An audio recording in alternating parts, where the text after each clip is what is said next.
En una pequeña aldea de la Costa da Morte gallega, en el año 1899, una anciana llamada Juliana Rodríguez fue a ver a su párroco con una excusa. Le pidió que celebrara una misa por el aniversario de la muerte de su marido. Pero lo que de verdad quería era pedirle ayuda, porque desde que su marido había muerto, algo había entrado en su casa.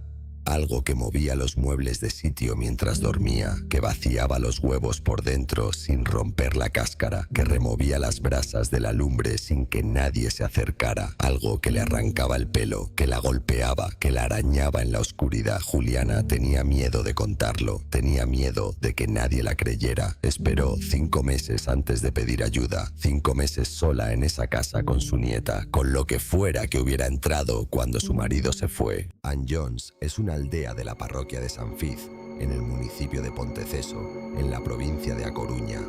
Costa da Morte, el lugar donde el Atlántico golpea con más fuerza la roca gallega y donde la niebla no distingue entre el día y la noche. La casa de Juliana Rodríguez era una vivienda campesina modesta, piedra de granito, techo bajo, una planta principal con la cocina y el hogar en el centro, donde el fuego se mantenía encendido casi todo el año para combatir la humedad de la costa. Su marido había muerto en 1898. Habían estado casados muchos años, habían vivido en esa casa mucho tiempo, y cuando él murió, Juliana se quedó con su nieta, María Cundins, que era joven y que hasta ese momento no había tenido ningún motivo para tener miedo de nada. Los primeros fenómenos fueron pequeños, del tipo que se puede ignorar durante un tiempo si uno tiene suficiente determinación. Los muebles amanecían desplazados, no volcados, no rotos, simplemente en otro sitio. La silla que la noche anterior estaba junto a la ventana aparecía en el centro de la habitación, la mesa de la cocina girada a 90 grados, los huevos estaban vacíos, la cáscara intacta, sin grieta ni agujero visible, pero dentro no había nada, como si algo hubiera extraído el contenido por un punto tan pequeño que no se podía ver a simple vista. Las brasas del hogar se removían solas, el fuego se avivaba y se apagaba sin que nadie se acercara. Juliana lo atribuyó al duelo, a la desorientación, a estar sola en una casa que de repente era demasiado grande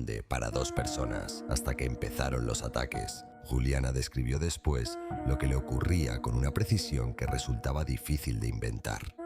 Decía que algo le tiraba del pelo con fuerza, que la palmoteaba, que la escupía en la ropa, que le ensuciaba la harina cuando estaba amasando, que le arañaba el cuerpo en lugares donde ella no podía llegar sola, que cometía sobre ella lo que el párroco, cuando lo escuchó, describió en su informe con la frase más oscura de todo el documento: acciones inmorales que revelaban la malicia de su autor, y que nunca, en ningún momento, se manifestaba de forma visible. Las garras no tenían cuerpo, el que golpeaba no tenía forma. Durante meses, Juliana aguantó, no lo contó a nadie. En la Galicia rural de 1899, una mujer que decía que algo invisible la atacaba en su propia casa tenía todas las papeletas para ser considerada loca o poseída ella misma, y las 2 opciones tenían consecuencias graves. Cuando la nieta María empezó a sufrir también los ataques, Juliana decidió que ya no podía esperar más. Fue a ver al párroco, don Juan Antonio Combarro, con la excusa de la misa, y cuando el párroco le preguntó por qué lloraba, Juliana le contó todo, con la condición de que no lo revelara a nadie, por temor a que su nombre fuera objeto de burlas. Combarro era un hombre escéptico. Lo anotó él mismo en la carta que después envió al arzobispo. Dijo que al principio repitió para sus adentros que era un cuento de viejas, que tenía prevención contra ese tipo de narraciones, que en casi la totalidad de los casos se trataba de suposiciones de alucinados. Fue a bendecir la casa y cambió de opinión. Describió así lo que ocurrió mientras guardaba su estola después de la bendición. De repente, cae ante mis ojos una piedrecita con suave proyección al suelo. Algo me alarmó y avivé mi diligencia para examinar la posibilidad de una causa natural. No se hizo esperar mucho la caída de otra piedra en condiciones que me hicieron dudar en forma. Muy pronto cae a mi lado el pilón de una romana y luego el mango de un paraguas. Trastos abandonados que no se sabía que existiesen en la casa. Y entonces sucedió algo que el párroco no olvidó hasta el día de su muerte. A continuación, Media docena de patatas aparecieron de la nada y formaron una columna que se mantuvo erguida. Conbarro salió de la casa. Nunca volvió a entrar.